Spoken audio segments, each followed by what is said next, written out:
আহ বৌমা, আমায় একটু জল দাও, আমার শরীরটা খুব খারাপ লাগছে গো।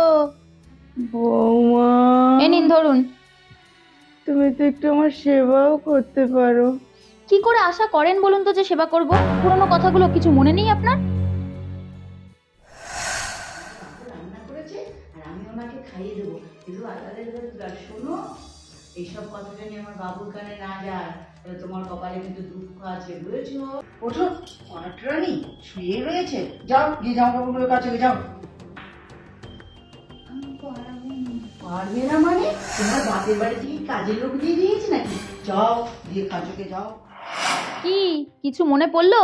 এই আপনাদের মতন শাশুড়িরাই না রথ থাকতে ছেলের বউদের সাথে কি কি যে মানসিক অত্যাচার করেন, কি কি ব্যবহার করেন, সেটা তো আর বাইরের লোকজন দেখতে পায় না। বয়স হয়ে গেলে ছেলের বউরা না দেখলেই তখনই সব বউদের দোষ হয়ে যায়।